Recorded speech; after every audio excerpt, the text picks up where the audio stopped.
Ами, чиното, който ще го държи.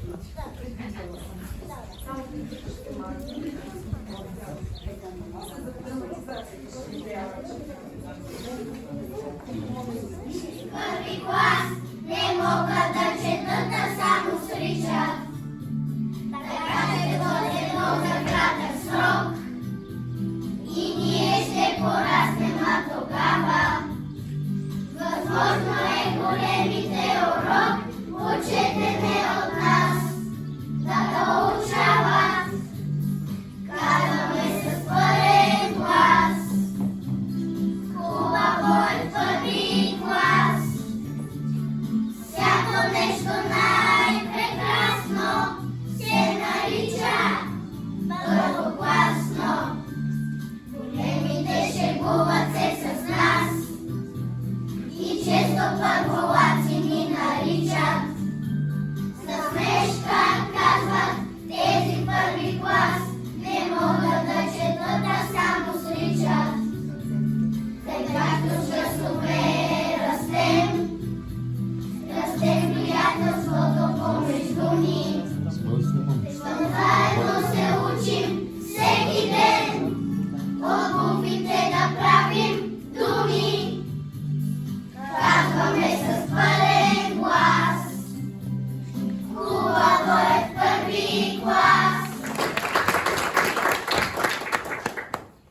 Ясно бе, пак на всички правят папа с пъс, се пише, може да съм пълнен, но пък съм голямо ние. Има девичка, викащи се знай, чудни за петленца да набудни, за рисано, за щъпчето и за трактора в полето. Ей, книжка, хайде с мен да работим. Аз не съм обикновена книжка, а читанка. И защо да идвам с тебе на дъзвото?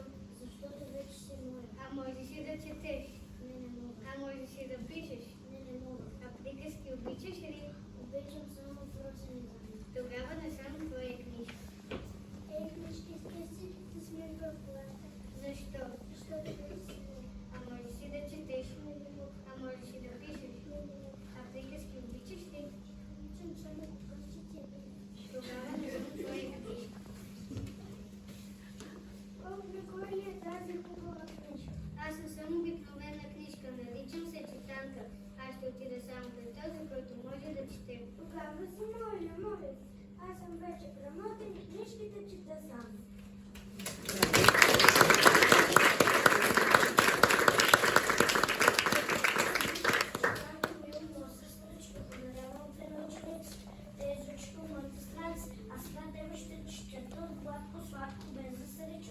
Надявам се, че ще ви харесат моите четива, за какво се разказва в тях. Вие сами ще разберете, ако добре сте се научили да четете. Сигурна съм, че истински се заобичате и пъсните детски книжки, защото книжката няма обща, а приказва и приказки разказва и стихчета.